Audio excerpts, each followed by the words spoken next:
राहुल गर्ग जी। तथा वल्लभ। राधे राधे महाराज जी। महाराज जी, कुछ दिन पहले एक एकांतिक में आपने एक मन को शांत करने का अनोखा सा तरीका बताया, जिसमें आपने बताया कि अगर हमारा मन नहीं रुक रहा तो मन को छोड़ दो, कि बिना स्वीकृति के वो कुछ भी नहीं कर पाएगा और मन जहां जाता है उसे जाने दो। परंतु महाराज जी, अभी तक हम मन को जबरदस्ती घसीट कर नाम में लगाने का प्रयास करते थे। ऐसे में कहीं मन हमें चाल में फंसा तो नहीं लेगा महाराज जी? अपनी चाल में तो नहीं फंसा लेगा कि जहां भी जा रहा है वहीं हम लिप्त हो गए? तो आप देखो ना, छोड़ के तो देखो। जैसे मन आपका गलत आचरण में जा रहा है, तो आप उसको छोड़ दो, आप नाम जप में आओ, राधा राधा, वो आपके साथ ही रहेगा, क्योंकि आपको लेकर के ही वो चलेगा। जैसे अब वो जा रहा है, मान लो किसी गलत चिंतन में, आप उसके साथ चिंतन में जा रहे हैं। ध्यान रखना, हमारी बात बहुत ही सूक्ष्म विषय है। मानो रसगुल्ला, अब आप उससे प्रभावित हो गए और रसगुल्ला का चिंतन करने लगे, तो मन और आप दोनों साथ हो गए, अब गिर जाओगे। लेकिन मन कह रहा रसगुल्ला और आप कह रहे हो राधा, तो वो बार बार रसगुल्ला आपके सामने लाएगा, उसका सुख लाएगा, आपकी जबान में, दिमाग में लाएगा, लेकिन आप राधा राधा उदासीन है उससे, वो कुछ नहीं कर पाया। तो हमारा जो कथन है कि आप उसके साथ मत चले जाना। मन किसी गलत कार्य के लिए जा रहा है और आप कटिंग कर रहे हैं, मुझे नहीं, राधा राधा, वो कुछ नहीं कर पाएगा। अगर आप उसके साथ चले गए चिंतन में ऐसे से ऐसे से, तो फिर वो आपका संकल्प बना देगा, और जहां मन में संकल्प बना, फिर वो क्रिया करा के रहता है, वो बलवान है। तो ये चतुरता है अंदर की, कि वो जा रहा है। अच्छा, जैसे मन जा रहा है, अब हम नहीं, हम उसका साथ ना दें, वो क्या करेगा हमें बताओ, क्या कर सकता है? वो हल्ला मचाता रहे, आप चुप, राधा राधा राधा, वो आपको जलाएगा इस बात से। उस जलन को सह गए, वही तपस्वी है। ताप को सहना ही तपस्या कहते हैं। बाहरी ताप को तो सहा जा सकता है, आंतरिक ताप को सहना बड़ा कठिन होता है। जब हम मन का विरोध करें और मन हमारा जलाए, तो अशांत कर देता है। बस हम अशांत ना होने पाए, हम नाम जप करते रहे, तो बस बात बन जाएगी। मन भाग के जाएगा कहाँ? आपके बिना जा ही नहीं सकता। आप जब ना कहोगे ना, तो तुरंत आ जाएगा, राधा राधा करने लगेगा, फिर आपको फुसलाएगा। जब हम जो कह रहे बात समझो, आप उसकी अगर चाल में फंस गए तो आप चिंतन करने लगेंगे। चाल में फंसने का मतलब राधा नाम हल्का पड़ा या छूट गया और उसका चिंतन, अब आप साथ हो गए, अब वो कमाल कर देगा, अब आपको गिरा देगा। बस यही चतुरता है कि आप उसके साथ ना हो पाए, आपका चिंतन न छूट पाए। आप पकड़ पा रहे ना हमारी बात को? हाँ, तो आप इस पर विजय प्राप्त कर लेंगे। है बड़ा कठिन, ये लंबे समय तक युद्ध करता है, फिर आपका साथ भी देता जाएगा, आपके खिलाफ नहीं हो सकता, पक्की बात है। ये आपको छोड़ नहीं सकता। आप उसको छोड़ दीजिए, पर वो आपको नहीं छोड़ेगा, और आप उसको नहीं छोड़ रहे तो आपको बख्शेगा नहीं, आपको मार डालेगा, गिरा देगा। मार डाले का मतलब है वो गिरा, और मार भी डालता लोग कर लेते हैं, मन से तो कर लेते हैं। तो ये किनका हुआ? जो मन के गुलाम बन गए। और मन को गुलाम बना लो तो भगवान की प्राप्ति करा देगा। मन के अधीन जो हो गया, उसकी दुर्गति कर दी, और मन को जिसने अधीन कर लिया, वो सदगति को प्राप्त हो गया। यही खेल है। विषयी मन ही दुर्गति है और भागवतिक मन ही सदगति है। चिराग गर्ग जी, पानीपत से। राधे राधे महाराज जी। महाराज जी, आपके चरणों में कोटि कोटि प्रणाम। महाराज जी, जैसे माया अपना आकर्षण करती है बार बार, क्या भजन मार्ग में भी वैसा आकर्षण होता है महाराज जी? हाँ, होता है। अगर भजन मार्ग में आकर्षण ना हो तो हम लोग चल ही ना पावे।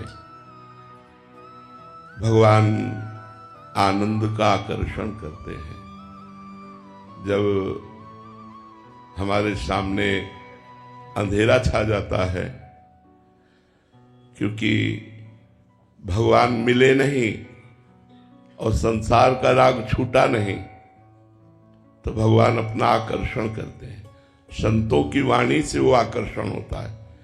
फिर अंदर आनंद का आकर्षण करते हैं, फिर रूप की झांकी का आकर्षण करते हैं, फिर अपने स्वरूप को हृदय में प्रकाशित कर देते हैं।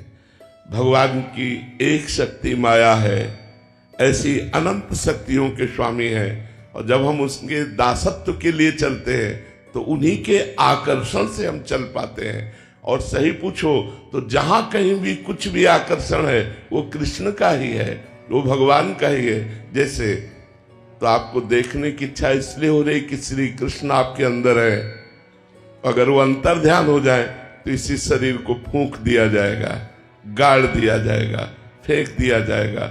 अगर किसी व्यक्ति में, किसी वस्तु में, स्थान में कहीं भी आकर्षण है वो भगवान का आकर्षण है। भगवान अपने भक्त के हृदय को कर्षित करते हैं, खींचते हैं अपनी तरफ, तभी वो चल पाता है। पर वो आकर्षण क्रम बाई क्रम बढ़ता है, नहीं तो बहुत धीमा होता है। और माया का प्रबल आकर्षण बहुत जन्मों से हमें आकर्षित करता रहा है, इसलिए स्वभाव बन गया है मना खष्टान इंद्रियानी प्रकृति स्थान कर सती। जो 5 ज्ञानेंद्रियां और मन है ये माया से बहुत जल्दी प्रभावित हो जाते हैं, भगवान से विलंब में।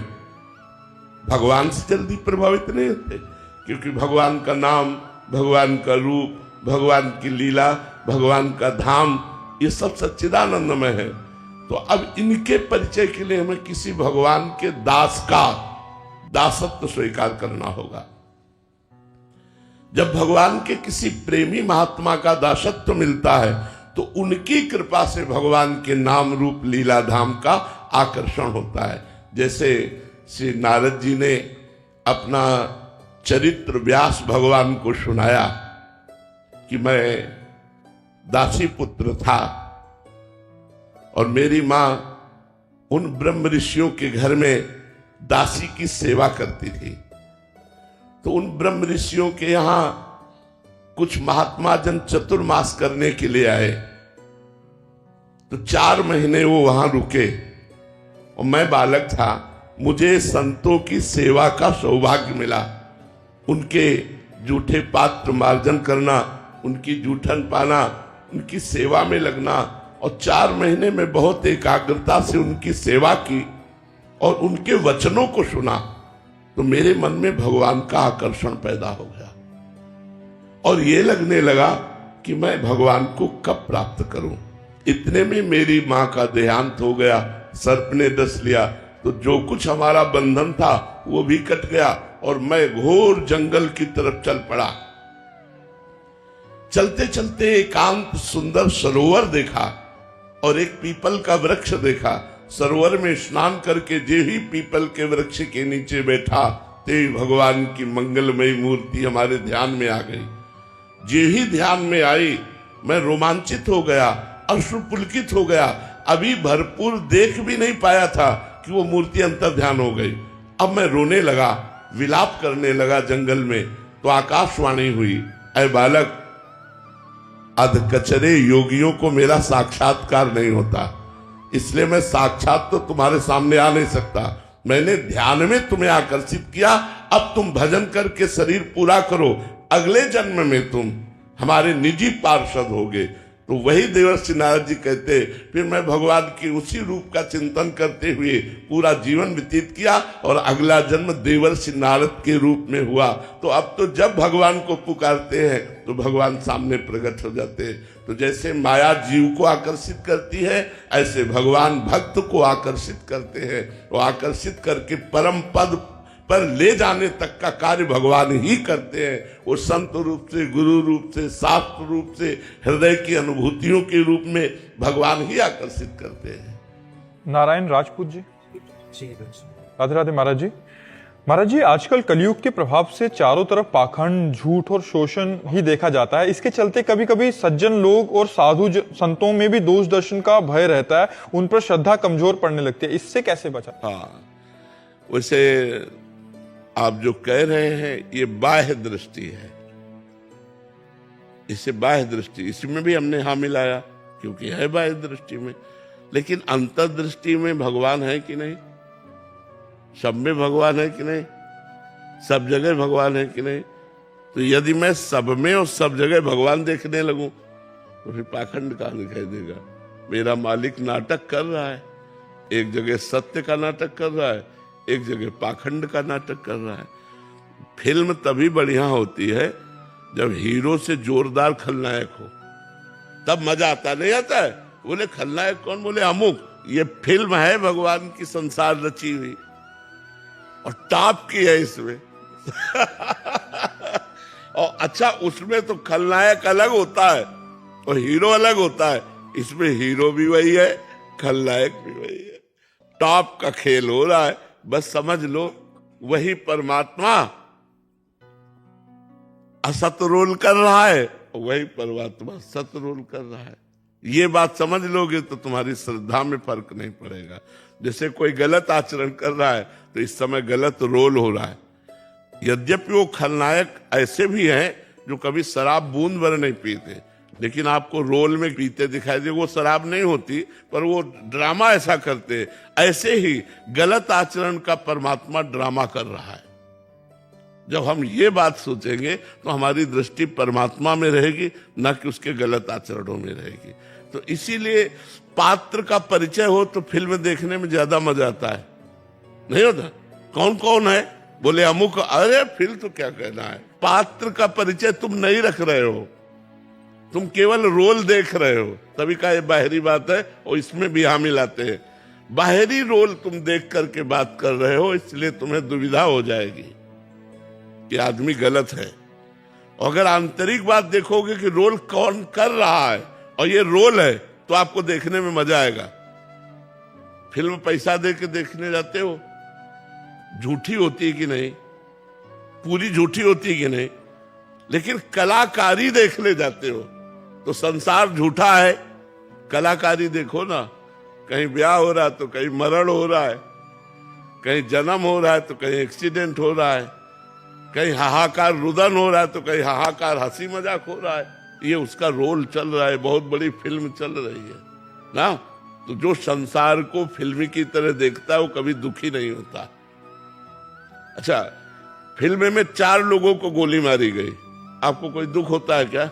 क्योंकि पता है नाटक हो रहा है। ऐसे बिल्कुल यहां कोई नहीं मरता। पंचभूत पंचभूतों में मिल जाते, आत्मा अमर होती, उसे कोई मार सकता नहीं। तो मृत्यु किसकी हुई? एक नाटक चल रहा है माया का। जब सच्चा ज्ञान हो जाएगा तो दुख नहीं होगा। इसलिए सब में भगवत भावना करो।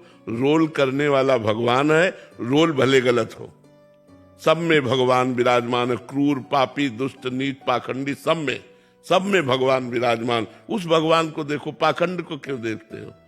नीच आचरण को क्यों देखते हो? उसी भगवान को देखो तो आनंदित हो जाओगे। सिय राम में सब जग जानी।